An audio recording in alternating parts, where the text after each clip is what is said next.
Madame, Monsieur, bonjour et merci d'avoir pris le rendez-vous de cette émission, le forum des rédactions de ce vendredi. Nous sommes le 19 juillet 2024. Nous allons parler de l'orientation de la gouvernance d'État sous la rupture politique ou technique. Le thème, c'est bien ça, orientation de la gouvernance d'État sous la rupture politique ou technique.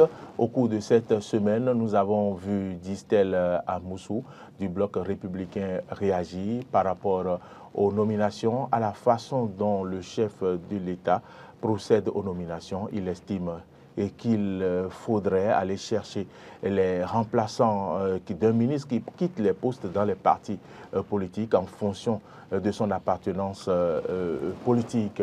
Mais nous avons voulu donc faire l'analyse pour voir de quelle façon, en 8 ans, le président Patrice Talon a gouverné à la tête de l'État en nommant ses ministres.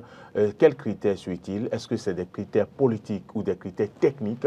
Nous allons essayer donc d'analyser avec les débatteurs et de tirer les conclusions qu'il faut comme cela se doit. Donc c'est ce qui fonde le thème de ces débats que nous allons faire aujourd'hui. Je vais vous présenter les débatteurs juste après cette vidéo.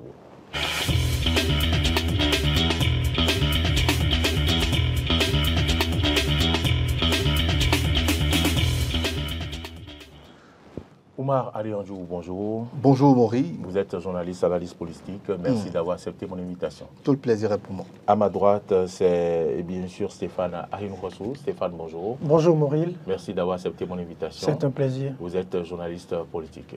Merci. Alors, le décor étant planté, allons-y dans le vif du sujet. L'on sait que d'habitude, les chefs de l'État, un chef d'État, j'allais dire, est porté au pouvoir par des gens, des partis politiques ou des personnes qui appartiennent à des obédiences politiques. Mais après, pour constituer son premier gouvernement, souvent ce qu'on le remarque est que le chef de l'État, fraîchement élu, va chercher les ministres, les gens à nommer pour travailler avec lui dans les partis politiques qui l'ont soutenu. Pour, d'une part, remercier les partis politiques, mais aussi mettre à contribution les cadres de ces partis politiques. Est-ce que le chef de l'État, Patrice Talon, a donc respecté ces genres de critères en formant son premier gouvernement? Je vais d'abord poser la question à Oumar Ariandjou. Oumar Ariandjou, voilà, j'ai planté le décor. Pour ce à quoi on est habitué, c'est que lorsqu'un président est élu, il doit mettre à contribution les partis politiques qui l'ont porté au pouvoir. Est-ce que vous êtes d'accord avec moi? Théoriquement, comme on appelle, enfin, de manière générale, on va dire plutôt que lorsqu'un individu vient au pouvoir, lorsqu'un individu s'engage d'abord même en politique, l'objectif premier, c'est parce qu'il veut participer à la gestion de la chose publique. On est d'accord? Et quand on est d'accord sur cette base-là, c'est normal, on va se dire que c'est normal que lorsque le président vient, et qu'il arrive au pouvoir, il puisse appeler toutes ces personnes-là qui l'ont aidé à venir gérer le pays avec lui. Je ne sais pas si vous comprenez. Mais aujourd'hui, c'est parce que nous remarquons en réalité. Je ne dis pas que cela est bien dans l'un ou l'autre des deux cas. Je donnerai mon avis par rapport à ça tout à l'heure. Mais j'aimerais dire tout d'abord que quand un homme politique vient, il vient gérer le pays avec ceux qui l'ont soutenu. Mais dans le cas actuel, avec l'état de notre pays, certains décident de prendre des techniciens, des gens de chaque domaine pour venir gérer avec eux et ils laissent de côté les politiques. C'est le cas du président Talon. Si vous voulez, on peut faire rapidement une lecture de son premier gouvernement, très rapidement. Avant la lecture de son premier gouvernement, est-ce que cela n'est pas un devoir de reconnaissance? On voit en Côte d'Ivoire, on dit oui, le président Addo a nommé tel nombre de ministres dans tel parti politique, tel nombre de ministres dans tel parti politique. Est-ce que ce n'est pas un devoir de reconnaissance? Logiquement, ça serait très bien de le faire peut-être comme ça, parce qu'il faut quand même rendre l'ascenseur à tous ceux qui nous ont aidés, à tous ceux qui nous ont poussés, voilà, qui nous ont portés au pouvoir. Maintenant, quand on regarde l'état de nos pays, est-ce que c'est vraiment nécessaire? Parce que ceux qui vous ont porté au pouvoir, ceux qui ont réussi à vous mettre à la place où vous êtes aujourd'hui, est-ce que c'est les personnes les plus compétentes pour être dans tel ou tel secteur? Et si nous prenons cela en compte, on doit pouvoir laisser quand même la liberté au chef d'État qui a été élu de gérer le pays comme il l'entend. Je vais poser la question à Stéphane. Stéphane, est-ce que c'est logique de procéder ainsi, de tirer, de nommer les ministres dans les partis politiques par reconnaissance? Est-ce que c'est la logique qui l'impose ou bien qu'est-ce qui amène les gouvernants à procéder ainsi? Bien évidemment, je trouve que ce n'est pas un devoir de reconnaissance, c'est une nécessité qui résulte de l'action politique elle-même. Dans la mesure où Oumar l'a signalé, quand un individu s'investit en politique, c'est pour être redéployé ou se voir redéployé dans la machine politique. Parce que les partis ou les formations politiques aspirent à la gestion du pouvoir d'État à travers ces différentes structures. Donc, lorsque un chef d'État est porté par un parti politique et qu'il vient au pouvoir, c'est donc tout naturellement qu'il puisse revoir dans la base de ses formations politiques qui il doit nommer. Donc, ce n'est pas un devoir de reconnaissance. C'est comme si le chef de l'État venait dire merci. C'est une nécessité. Le chef de l'État devrait. Et puis, la pratique le montre si bien. Au niveau des grandes puissances, quand vous allez en France, par exemple, quand le chef de l'État nomme le Premier ministre qui d'abord réside de la majorité au niveau de l'Assemblée nationale, le Premier ministre va puiser, n'est-ce pas, donc au niveau de sa formation politique, ou bien de la coalition qui soutient l'action du chef de l'État. Donc, c'est au niveau de la base des formations politiques qu'on puise ce qu'on doit nommer. Parce que ne pas le faire et aller chercher, n'est-ce pas, donc des compétences ailleurs, en dehors des formations politiques, c'est quelque part non seulement minimiser les formations politiques, mais aussi considérer que ceux qui sont au sein de ces formations politiques n'ont pas les compétences nécessaires pour gérer. Or, au niveau de ces formations politiques, il y a quand même un répertoire de cadres. Donc, l'élitisme ne se limite pas seulement à la recherche des compétences ailleurs au plan international, mais également à la recherche des compétences qui se trouvent au niveau des formations politiques. Sinon, ça ne servirait pratiquement à rien de faire la politique. Très bien. Alors, donc, à vous écouter, c'est à croire que vous donnez quelque part raison à Distel Amoussou, et qui a d'ailleurs fait l'entretien avec un journaliste sur Cadet d'ailleurs, sur Esaïe TV, et qui a donné une position. Nous allons suivre sa position avant de revenir dans ce studio pour voir, en ce qui concerne le président Talon, comment il a procédé. Est-ce politique véritablement? Est-ce purement technocrate ou est-ce les deux? Suivons donc notre aîné sur l'entretien. Les militants ne sont pas souvent les meilleurs profils. Les militants ne sont pas souvent les meilleurs profils au regard des grands décideurs, au regard des grands électeurs. La belle preuve, le ministre de la Jeunesse et Sport, Ozar Khobeki, est militant de l'Union progressiste. Mais quand il a démissionné, il a été remplacé par qui? On aurait pu trouver un autre militant UP, BR. Pardon, UP, le renouveau. Le renouveau. Ou trouver un militant BR. Ça ne l'a pas fait. Vous estimez que on nous a parachuté un halogène. Vous estimez que Patrice Talon lui-même on nous a parachuté un halogène. Le ministre des Affaires étrangères, il milite dans quel parti? Non, lorsque ça arrange, on dit ah non, il faut que les partis soutiennent le militant qui sera président de la République. Mais lorsque ça n'arrange pas, on peut nous amener des halogènes apolitiques de la diaspora ou de je ne sais quel cabinet et les positionner pour contenter les militants. C'est-à-dire que les militants vont se réveiller tous les jours, aller faire des réunions, aller faire des formations, soutenir l'action du gouvernement. Et lorsqu'il s'agit de positionner, on va ramener des halogènes. C'est-à-dire qu'eux, ils vont garder la farine sur la tête et d'autres viendront pour manger le piron. C'est ça le militantisme. C'est ça la réforme du système partisan. Et si c'est ça, il nous reste à faire. Suivi avec attention, disent-elles, à Moussou, qui pense que le chef de l'État amène des halogènes apolitiques de la diaspora pour donc occuper des fauteuils ministériels. Il a cité des exemples, le cas de Ozad Omeki qui n'a pas été remplacé, qui aurait pu être remplacé par un membre de l'UPR ou de l'UP Le Renouveau ou du BR. Revenons maintenant sur ce plateau pour faire l'analyse sur le premier gouvernement du président Patrice Talon. Peut-être que les Béninois n'ont pas fait très attention. Il faut reconnaître que le premier gouvernement de Patrice Talon a semblé respecter un peu ce critère, puisqu'il est allé chercher des ministres dans le parti qu'il a soutenu, USL. Je voudrais parler du parti de Sébastien Diavon, avant donc que les relations ne se dégradent. Nous allons donc vous laisser, Omar Riandjou, nous faire cette analyse. J'ai l'impression que vous hésitez à dire qu'il a voulu respecter. Ça n'a pas semblé.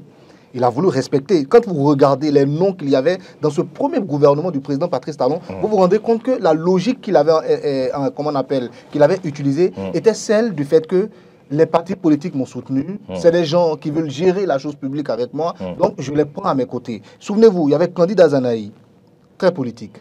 Ça, il n'y a pas de démonstration à faire par rapport à ça. Oswald Momeki, politique. Il n'y a pas de démonstration à faire. Lazare Sereto, ultra politique, même si vous voulez. Il était là. Pascal Irénée Koupaki, politique. C'est vrai que celui-là, par exemple, il a les deux casquettes, par exemple. Oui. C'est un technique, mais à la fois aussi, il est très politique. Il est venu dans le gouvernement avec nouvelle puissance. Voilà. Dans le même ordre d'idée comment on appelle, que Koupaki, dans le même type de profil que Koupaki, on a Abdoulaye Biochane. Très politique, mais très technique également. Donc, il a voulu respecter à un moment, quand il est venu, la logique de donner à tous ceux qui l'ont soutenu une place pour que tout le monde puisse participer donc à la gestion du pays. Mais vous savez, au fur et à mesure qu'on évolue, dès les premiers remaniements, peut-être que le monde n'est pas encore venu d'en parler, mais dès les premiers remaniements, vous voyez que le président Patrice Talon a commencé à faire des gouvernements qui lui ressemblent à lui. Lui, qui est un homme qui n'est pas politique. Parce que j'ai dit tantôt, dans mes propos liminaires, je disais que le choix revient finalement au président de la République de choisir qui il veut pour l'aider à gérer tel ou tel secteur, selon sa vision, selon ce que lui, il veut imprimer, selon l'estime qu'il a de telle ou telle, de telle ou telle personnalité, ou bien de tel ou tel, homme politique. Et donc, à partir de ce moment, dès qu'il y a eu les premiers remaniements, on a vu que certains ont commencé à sortir, petit à petit. Je me souviens, Candidat Zanaï, très tôt.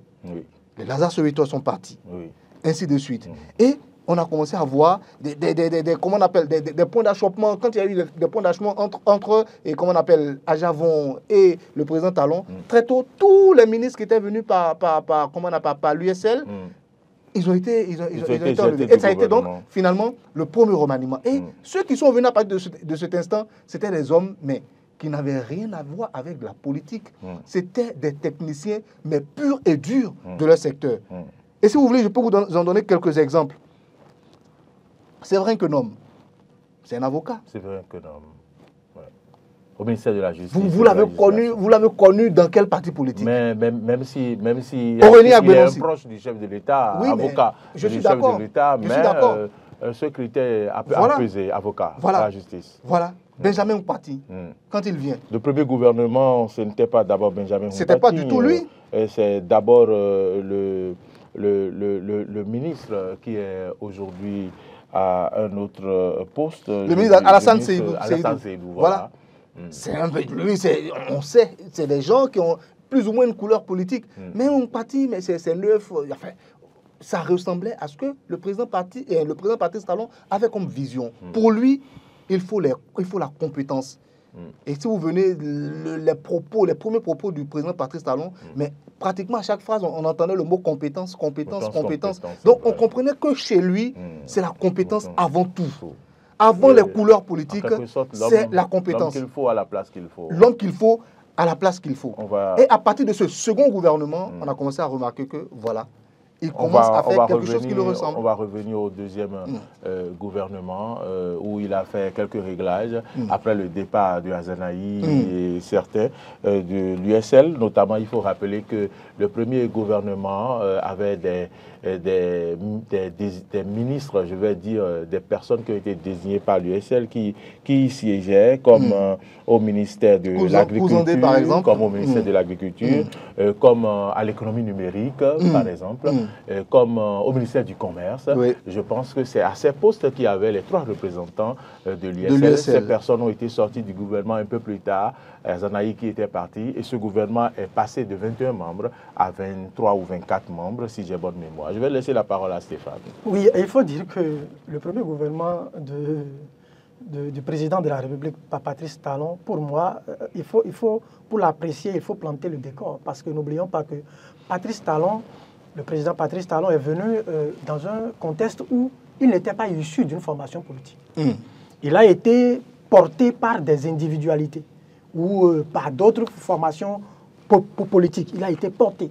Alors, quand c'est bien évidemment au deuxième tour que le président Sébastien Adjavon de l'USL s'est rallié au second tour. Également l'ex-UDBN, oui, et aujourd'hui Renaissance nationale. Donc, il y a des partis qui se sont ralliés au deuxième tour. Alors, bien évidemment, quand il a été élu, le chef de l'État, quand vous voyez bien, vous allez constater que dans ce gouvernement, il y a eu des proches, des individualités qui l'ont soutenu. Quand vous prenez quelqu'un comme Oswald Omeki, c'est une individualité qui était venue, qui a milité pour... Qui a mouillé le maillot. Qui a mouillé le maillot. Même les gens à cotiser la caution. Voilà, donc il y a eu ces individualités-là. D'accord. Il y a eu maintenant des proches, des amis qui ont été appelés au gouvernement, également par le président Patrice Talon. Et donc, après ça, le chef de l'État a fait un clin d'œil, je dis bien un clin d'œil aux formations politiques qui l'ont soutenu, à savoir Union fait la Nation, à savoir USL. Il leur a fait un clin d'œil parce que quand vous voyez le quota qui a été alloué à ces formations politiques a été quand même un quota pas minime, je veux dire. Ok. Un quota minime. Maintenant, après, il a interpellé, il a fait appel à des compétences. Donc, Oumar a parlé de Séverin Adjomi, Séverin Kenom, qui est un ami proche du chef de l'État, avocat. Quand vous prenez Joseph Djogbenou, avocat du chef de l'État, ami personnel du chef de l'État. Donc, vous voyez que dans l'ensemble, on ne peut pas dire que ce gouvernement, pour moi, c'est un gouvernement technique teinté à une coloration légèrement politique. Non, elle n'est pas légère, la coloration politique. Toutes ces personnes que vous avez citées, à part les quelques-uns qu'on avait dit, les Wadani et autres, tous avaient une couleur politique. C'était des hommes politiques de haut rang. Tous ceux qui étaient dans ce premier gouvernement, c'était des hommes politiques de haut rang. Comme Lazare Ouettoro. Mais qu'est-ce que vous voulez? Ultra politique, je le dis. Ce n'est pas, à mon sens, cela ne me paraît pas ultra politique. Parce qu'un gouvernement ultra politique, c'est que c'est à 98% politique. Mais ici, mais ça a l'air, hein, oui, ça a l'air, avec la présence présence de Saka Lafia, à part ceux qui ne sont pas vraiment politiques, qu'on ne connaissait pas. C'est PRD. Romuald Wadani, par exemple, Romuald Wadani qui n'est pas politique, parce que Lyon ne savait pas. À part lui, il n'y a pas Agbenonsi. Il y a Agbenonsi. Vous voulez dire qui? Il y a Anzounkwe. Oui. Il y a Anzounkwe. C'est minime. Il y a Tonato.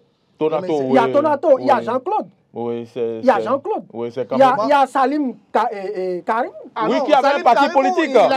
Il avait une couleur politique également. C'est vrai que c'est un technicien du ministère de l'enseignement primaire, mais ne dites pas qu'il n'a pas de couleur politique. Il a une couleur politique.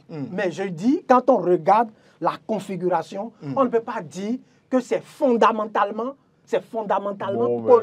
politique. Mais quand même, les technocrates, c'est-à-dire qu'il y a un clin d'œil qui a été fait à l'aspect politique. Oui. Par rapport ce n'est pas un clin d'œil. Je ne suis pas d'accord avec un clin d'œil. Il a écarquillé les yeux sur l'aspect politique. Sur l'aspect politique, on ne dit pas. Non, je vais vous dire, peut-être, si vous voulez, je peux même diminuer autant que vous voulez. Si vous voulez, je peux même dire 51% politique. L'essentiel est que c'était majoritairement un gouvernement politique. Ça, là, il faut le On va reconnaître. voir un peu le plus premier tard, gouvernement quand était il a un remanié. gouvernement d'hommes politiques. Mais quelques Non. mois plus tard, je crois, à Oui. peu près, au plus un an, hein, je crois. Et tout de suite, les choses ont commencé à se remodeler. Et il a commencé à faire un gouvernement qui lui ressemble, un gouvernement qui correspond à sa vision, comment on appelle, à ce que lui, il attend de l'État. De tout ce qu'il avait comme vision, il savait que lui voulait mettre les hommes qu'il faut à la place qu'il faut, et non seulement des personnes qui sont seulement des gens qui peuvent ameuter du monde et regrouper du monde dès qu'on va dire, OK, il y a élection. Non. Il a vu qu'il fallait des hommes qu'il faut à la place Je qu'il suis faut. d'accord. Et c'est essentiel dans un État Je comme suis le nôtre. d'accord. Je suis d'accord. Mais je continue pas à dire. Je continue pas à dire que ce premier gouvernement, je ne dis pas qu'elle est apolitique. Je dis que ce gouvernement est un gouvernement. On peut considérer ça comme un gouvernement politique, mais je dis que on ne peut pas dire que c'est politique à 98%. On va lui concéder ça. On ne peut pas dire que c'est politique à 98%. 70% si vous On voulez. vous concède ça. 70%. L'idéal aurait été que lorsqu'on met en place un gouvernement, Un chef de l'État, un chef de l'État, le premier gouvernement le premier gouvernement, à 100%, que ça soit un gouvernement politique. politique. Moi, je ne suis pas d'accord. Bon, moi, peut-être à la limite... que c'est logique. Vous allez me dire que c'est logique, mais moi, je ne suis pas d'accord. Et c'est là où peut-être nos partis politiques aussi doivent travailler. Ça serait un autre plan du débat. On en reviendra. Il parle de la généralité. Oui, Quand oui, des partis portent un chef de l'État au je suis pouvoir, complètement ils d'accord. pensent qu'à 100%, Il doit... ça devait être politique. Non, si dans un parti politique, on n'a pas les compétences qu'il faut, comment voulez-vous comprendre ces personnes à mal Mais on a vu des gens occuper des postes sans avoir forcément... Et on connaît, on sait ce à quoi ça nous a conduit. Vous savez ce à quoi ça nous a conduit?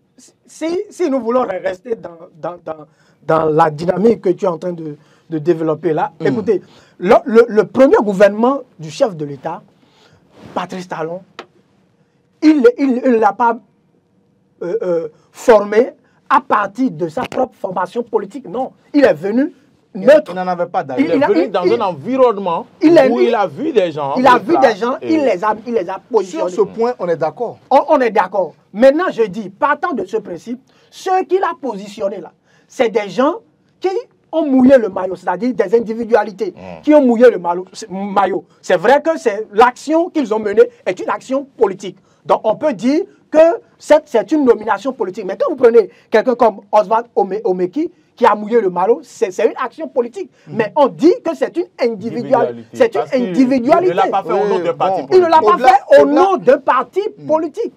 Donc, si je prends ces cas-là, je trouve qu'on va ajouter aux personnes purement techniques qu'il a envoyées, je considère que la marge, là, ne peut pas être 70%. Maintenant, on va laisser ça. Maintenant, quand on va avancer dans le débat, on va également constater que le chef de l'État, après ça, il y a des formations politiques. Après la réforme du système partisan, il y a des formations politiques qui se sont constituées. Donc, il y a eu des gens qui sont maintenant autour du chef de l'État. Et le chef de l'État va pérenniser la même action qu'il a menée au niveau du premier gouvernement. Vous allez le constater, ça va transparaître dans les autres gouvernements, Oui, parce que malgré la... On peut en parler après. Oui. Mais moi, j'aimerais quand même vous rafraîchir la mémoire sur Oui. quelque chose que vous avez dit Oui. et sur laquelle je ne suis pas complètement d'accord. Oui. Parce qu'on connaît les conséquences de cette logique-là. Vous avez dit, c'est une logique. Oui. Quand des personnes vous apportent, enfin, je ne vais pas dire des personnes parce que vous faites encore une petite nuance à ce niveau-là. Quand des partis politiques vous apportent au pouvoir, Vous portez au pouvoir. Vous portent au pouvoir, pardon. Quand des partis politiques vous portent au pouvoir, il est bon que ce soit ces partis-là qui vous aident à gérer. Ce sont eux qui doivent être présents dans le gouvernement. Oui. On connaît les conséquences de ces choses-là, de ces actes-là. Oui. Je dis que c'est une logique qui n'est pas vraiment appropriée, qui n'est pas adéquate pour un pays comme le nôtre. Parce que sur le plan de la démocratie, sur le plan Mais du il a travail fallu que interne, Talon arrive pour commencer- montrer qu'on peut faire autrement. voilà, pour Sinon, montrer qu'on peut faire c'est autrement. ce qu'on Et a c'est vu judicieux. faire. Et c'est ce qu'on faisait. Et avec des conséquences graves. Permettez-moi d'aller jusqu'au bout. Ces conséquences étaient très graves. Et on pensait que c'était ça l'idéal. Et les conséquences, vous savez, c'était quoi les conséquences? Les marches n'ont pas fini. Les marches de soutien n'ont pas fini. Comment on appelle les messes d'action de grâce pour remerciement au chef de l'État pour avoir nommé le fils de tel ou tel. Effectivement. Et tout ceci également avait des corollaires. Même dans comment on appelle, dans les analyses que nos confrères faisaient dans le temps, vous entendez mais des propos qui faisaient froid dans le dos. Des propos qui étaient le présage tout simplement de la guerre civile, du tribalisme. Vous entendez des gens qui vous disent non, dans telle région du Bénin, on vote le sang. Dans telle région du Bénin, ils sont plus divisés. Mais ça, c'est le marchepied qui mène complètement à la guerre civile, ça. Il faut faire très attention. Et on connaît ces conséquences-là. Vous n'êtes pas heureux qu'on ait pu aujourd'hui écarter toutes ces choses-là. Non, il n'a pas donné son avis, il n'est pas contre. Je voudrais rebondir très rapidement. Je voudrais rebondir très rapidement. C'est qu'il y a eu des mutations sur le plan juridique qui font que nous devons soutenir l'hypothèse que nous sommes en train de développer. Écoutez, avec l'arrivée du chef de l'État, Patrice Talon, la réforme du système partisan a été mise en œuvre. Laquelle réforme donne un certain pouvoir aux partis politiques. Du coup, ces propos, c'est ma région, etc., on vote le sang, en principe, ces propos se tenaient parce qu'il y avait une forme en fait, les partis politiques se créaient de façon désinvolte. Chaque commune avait son parti politique. C'est ça qui favorisait. Les associations de jeunes, c'était dans chaque arrière-coup qu'on les créait. En fait, c'est cet état de choses qui favorisait ce type de langage. Mais avec le regroupement des formations politiques en grand ensemble, on ne peut plus assister à ça. Parce que quand vous prenez un parti comme l'Union progressiste, ça couvre l'étendue du territoire national. Le Bloc républicain, ça couvre. Quand vous prenez le parti, les démocrates, ça couvre. Même s'il y a encore des prédominances au niveau de certains partis politiques qu'il va falloir corriger. Donc, je trouve que ça là, en fait, ces propos-là n'ont plus raison d'être. Maintenant, quand on dit que on ne peut pas trouver des hommes compétents au niveau des formations politiques, je trouve qu'il y a un problème. Parce que quand il s'agit de battre, en fait, des technocrates, quand il s'agit de mouiller le maillot, et l'année l'a souligné tout à l'heure, quand il s'agit d'aller négocier le suffrage, on fait appel aux partis politiques. Quoi de plus normal? Mais quand il s'agit, n'est-ce pas, donc de gouverner l'appareil d'État, on estime qu'il n'y a pas. Je trouve que c'est dire qu'au niveau de ces formations politiques, il n'y a pas une sorte d'élite. Je dis qu'au sein de ces formations politiques, il y a des gens compétents, il y a des élites, il y a une élite nécessaire pour gouverner de manière transparente. Parce qu'aujourd'hui, la réforme du système partisan, avec tous les moyens que l'État y met, favorise la formation, l'éducation, le militantisme au niveau de ces formations politique, oui. ce qui n'était pas le cas auparavant. Mais aujourd'hui, l'État met les moyens au niveau de sa formation politique. Donc, il y a des cadres qui sont au niveau de sa formation je suis complètement d'accord avec vous. Si vous me permettez, on va dire que... Est-ce qu'on va dire que quand on dégomme un ministre, quand on va dans le répertoire de ces formations politiques, il n'y a plus de personnalité capable d'occuper ces postes, ayant le profil? Ce que je veux dire, c'est que finalement, on se rejoint et Dieu soit loué finalement. Est-ce qu'on peut avancer alors dans le débat? Non, mais je me permets de faire une petite clarification. Oui. Moi, quand je faisais mon commentaire par rapport au second gouvernement de Patrice Talon, vous me suivez, je disais que ce n'étaient pas des personnes qui étaient des politiques. Pourquoi ce n'étaient pas des personnes qui étaient des politiques? Parce qu'ils n'étaient pas liés à ces anciens partis-là que je disais. Mais aujourd'hui, grâce à la réforme du système partisan, qui donne désormais une envergure nationale aux partis politiques, certains de ces ministres-là, désormais, se retrouvent dans des partis politiques. Dans ces nouveaux partis politiques, je veux dire. Et ça, je ne dis pas que c'est mauvais. Je ne dis pas que ce n'est pas une bonne chose. Mais je parle du gouvernement qu'ils forment juste après, avant même comment on appelle la réforme des partis. Est-ce qu'on peut maintenant avancer dans le débat? Qu'est-ce qu'on conclut en ce qui concerne le premier gouvernement du président Patrice Talon? Pour moi, le premier gouvernement du président Patrice Talon était un gouvernement politique.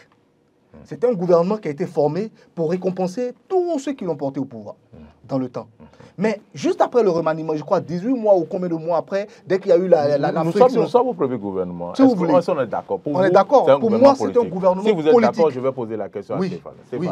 Pour moi, c'est un gouvernement politique, mais à une nuance que ce gouvernement politique, dans ce gouvernement politique, il y a eu des individualités. Parce que les formations politiques qui étaient là à l'époque, C'était l'USL, c'était l'Union fait la nation. L'Union fait la nation. Le PRD était RB, présent. n'oubliez pas RB, le PRD. Le PRD. Mais RB était dans l'Union fait la nation RB, Oui, ils étaient ensemble. ensemble. Donc, on va dire PRD. Un gouvernement politique, pour moi, ce n'est pas seulement les individualités, ce n'est pas des personnes, c'est les formations politiques. Parce que la majorité doit être donnée aux formations politiques. À partir du moment où ce n'est pas des formations politiques, mais que c'est des individualités, il y a eu des reconnaissances politiques, mais à majorité, ce n'est pas une formation politique, ce n'est pas un gouvernement politique. Il y a eu des individualités, mais il y a également beaucoup d'amis et de techniques. On ne va pas oublier la nouvelle conscience également. On ne doit pas oublier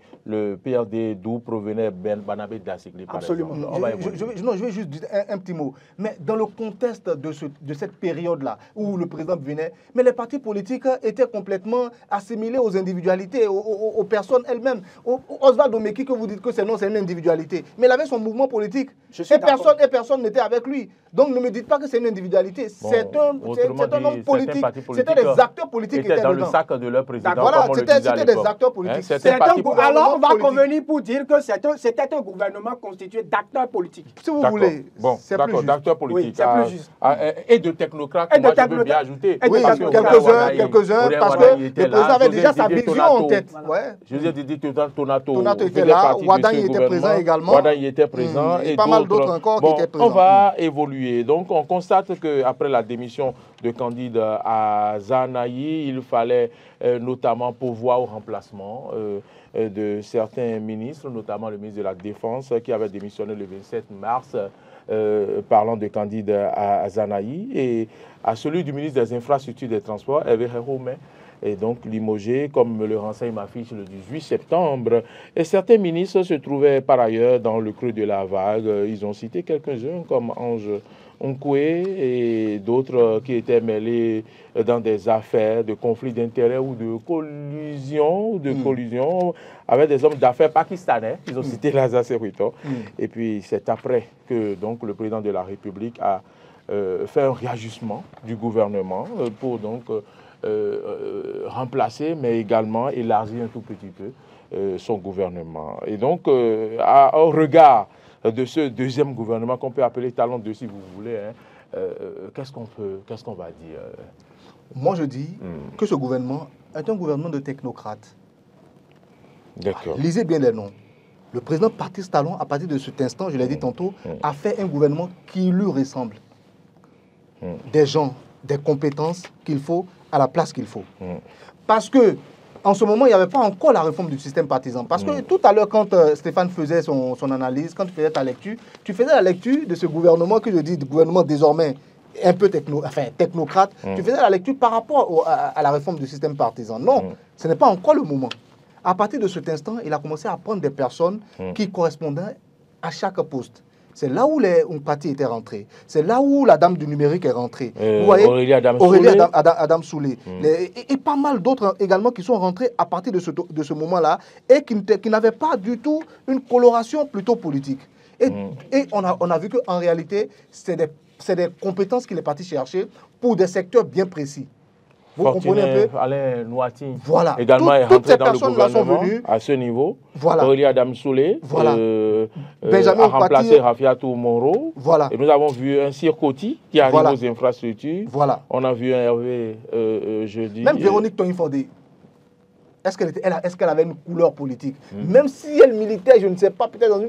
Elle n'était pas du tout connue sur la scène politique. Donc, à partir de cet instant, le président s'est assis, il a commencé à réfléchir et s'est dit, OK, désormais que je n'ai plus toutes ces personnes-là autour de moi, tous ces partis politiques qui m'imposaient des gens. Bon, imposer entre griffes, parce que, comme on l'a dit, c'est une logique. Dès qu'on vous a soutenu, vous devez être reconnaissant.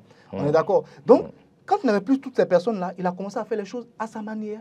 Et il a mis des personnes qu'il faut à la place qu'il faut. Donc c'est un gouvernement technique capable de ce... D'accord, je vais vous donner l'information de cette phrase que j'ai dégotée quelque part. Attendu au gouvernement, plusieurs candidats de formation politique alliés du président n'ont pas été retenus dans l'équipe actuelle. C'est-à-dire que quand il a fait en quelque sorte le réajustement, son deuxième On va appeler remaniement, son premier remaniement. D'accord. Selon un membre du bureau politique du Parti du Renouveau démocrate, 7 noms ont été soumis à l'appréciation du chef de l'État la veille du remaniement, mais un seul a été retenu. Du côté de la Renaissance du Bénin, deuxième plus grand parti politique du pays, la désolation est totale. Voilà. Des 4 noms envoyés, aucun ne figure sur la liste du gouvernement, sans compter le bloc de la majorité parlementaire, un groupe de 61 députés soutenant le président Patrice Talon, qui n'a pu voir un seul député entrer au gouvernement. Moi, je pense que c'est quelque chose qui est intéressant. Ça a donné un signal fort. Voilà. Et j'espère qu'on va parler des conséquences après. Qu'est-ce que cela a apporté aux conséquences. Ne venons pas aux conséquences. Donc, c'est un gouvernement, mais absolument technique. Il n'y a rien à dire par rapport à ça. C'est un gouvernement qui était, si vous voulez, même apolitique. Voilà. Je vais laisser la parole à Stéphane. Oui, je veux dire que c'est un gouvernement, si c'est juste pour donner la nature de ce gouvernement, on va dire que c'est un gouvernement politique, c'est un gouvernement technique, j'allais dire. Mais quand vous regardez bien, c'est des individualités. C'est des individualités. Et tout à l'heure, je mettais l'accent sur ça à dessein. Lorsqu'on fait venir Aurélie Adamsoulé dans un gouvernement, c'est une technocrate, ingénieur, informaticienne. Technocrate. Ça dit que c'est un gouvernement technocrate. Mais même les politiques qui ont été appelés sont des individualités. Mais technocrate, certains technocrates. Certains technocrates. J'insiste là-dessus parce que la deuxième configuration n'est que le reflet du premier. À la nuance, c'est juste qu'on a fait des réagissements, des réaménagements. Moi, je ne suis pas d'accord avec vous. Je ne suis pas du tout d'accord. J'ai l'impression que vous refusez. Bon, je suis en partie d'accord. C'est des individualités. Attendez, je suis en partie d'accord. C'est des individualités. S'il vous plaît, permettez-moi, puisque au deuxième gouvernement, on a vu retirer la ministre du Commerce, qui a été remplacée par la ministre actuelle Chadia Assouma. On a vu retirer la ministre de l'économie numérique, je ne sais pas si ça s'appelait économie numérique à l'époque, qui a été remplacée par Aurélie Adamsoulé Zoumarou. Et l'on a vu retirer également le troisième ministre, je ne sais pas de quel poste. Barnabé Dassigli sont partis, tout le monde est parti. Oui, voilà. L'autre là également est parti. Et voilà, et le gouvernement a été étoffé. D'autres membres qui sont des techniciens qui ont été positionnés à des postes ministériels bien déterminés.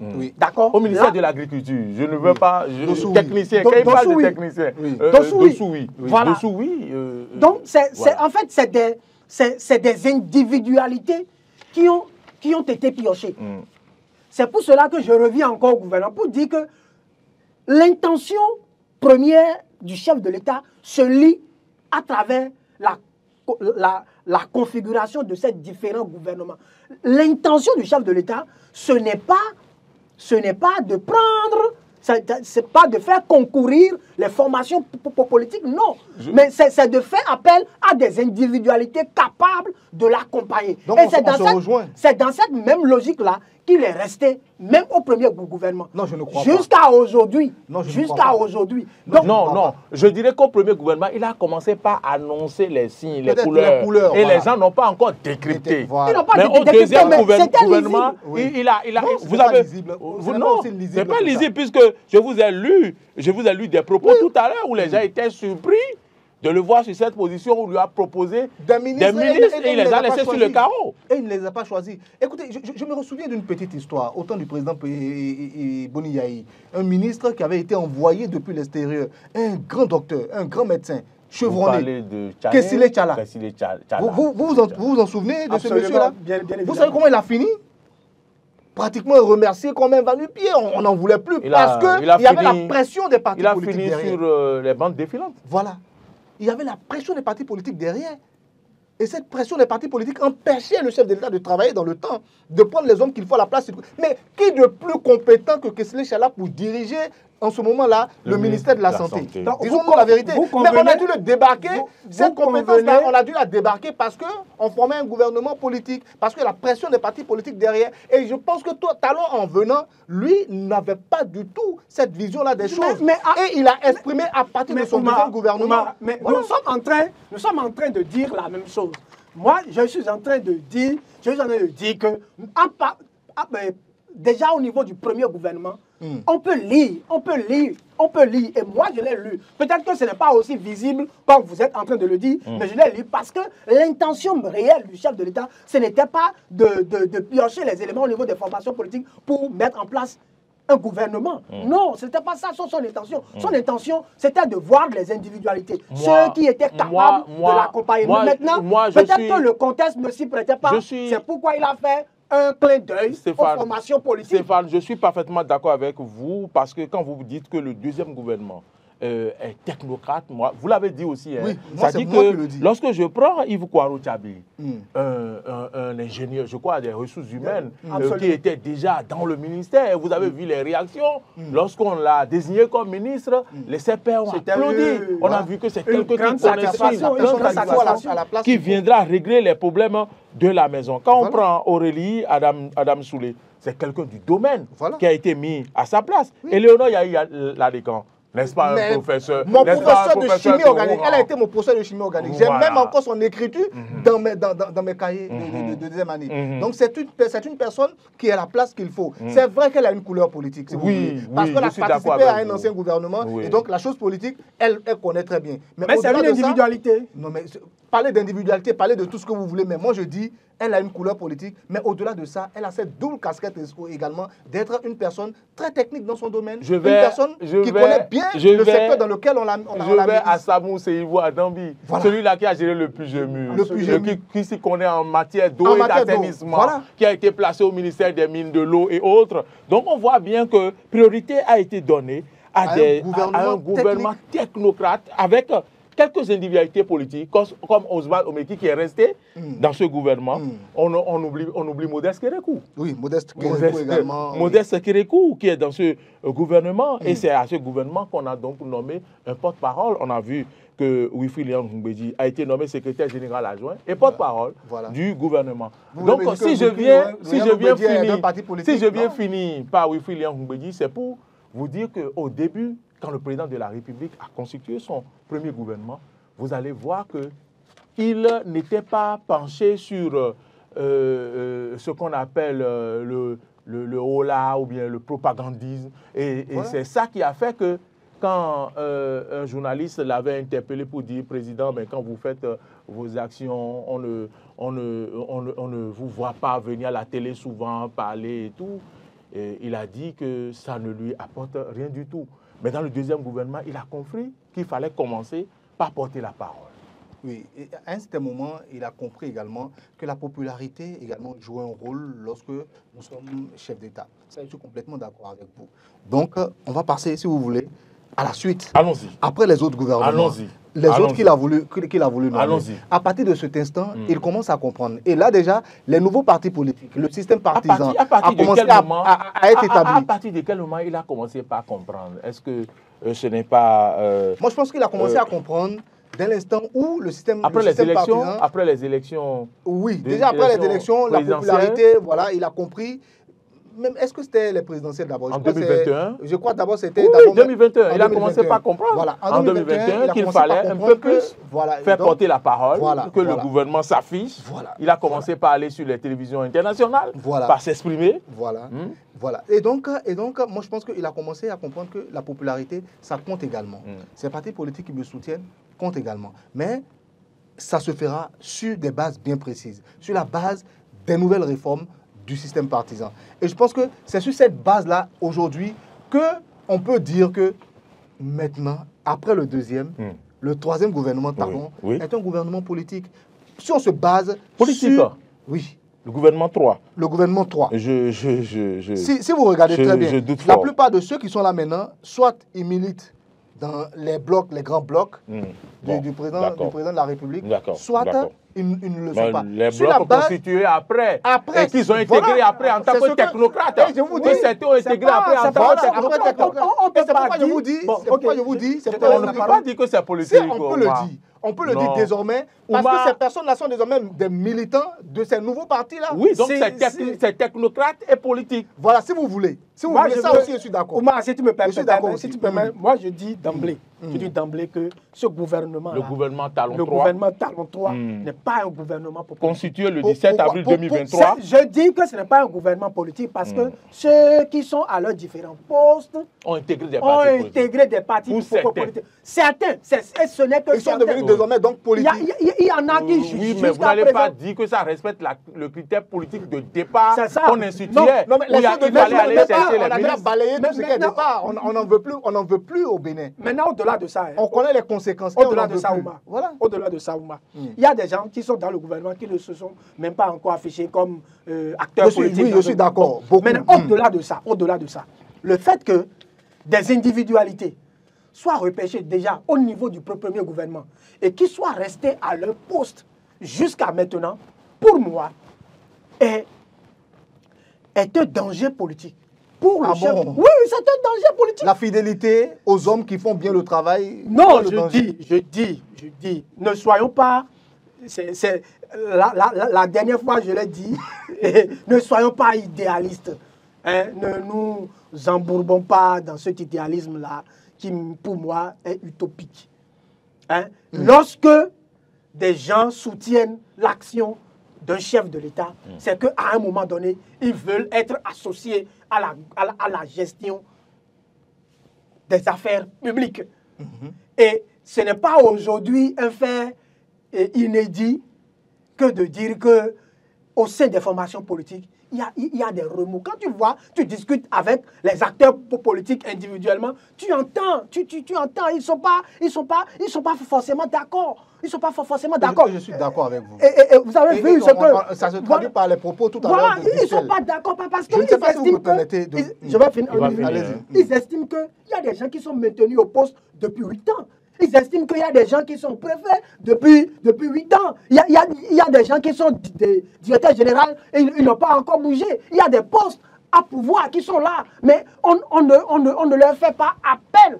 Nous sommes d'accord. Donc je trouve que le chef de l'État doit donc faire un clin d'œil aux acteurs politiques et il l'a compris. Et il a compris d'ailleurs en parlant de conseiller, ministre. Et je trouve que ministre conseiller. Je trouve que ça, c'est un lot de consolation qui ne suffit pas aux formations pour... Parce qu'il a compris qu'en tant que président de la République, il faut de la popularité. Voilà, il faut de la popularité. Et Lui, il nomme des technocrates, mais il faut des gens sur le terrain pour faire le travail de... Ça dit comment on que- dit de griot. pour- Si le chef de l'État, Oui, si le chef de l'État faisait un remaniement aujourd'hui, refaisait un remaniement et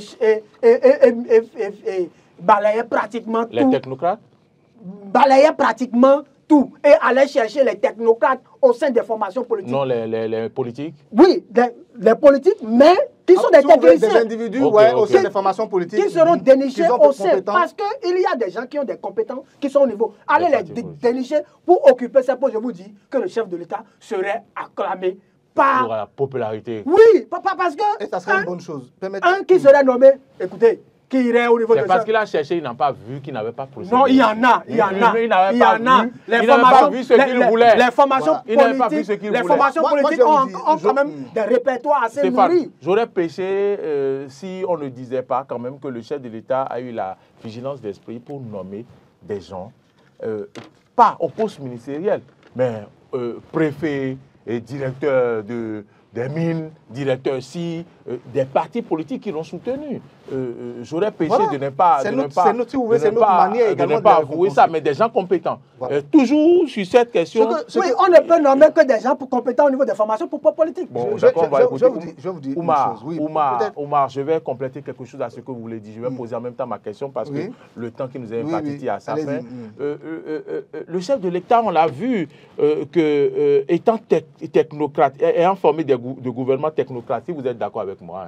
Parce qu'on a dit politique ou technique, nous disons technique. Est-ce qu'on est d'accord? Alors, au deuxième, à partir du deuxième, il était très technique. Moi, je dis, et c'est lui sa personnalité. D'accord. Moi, j'ai dit du premier au troisième, là, il était technique avec des colorations légères.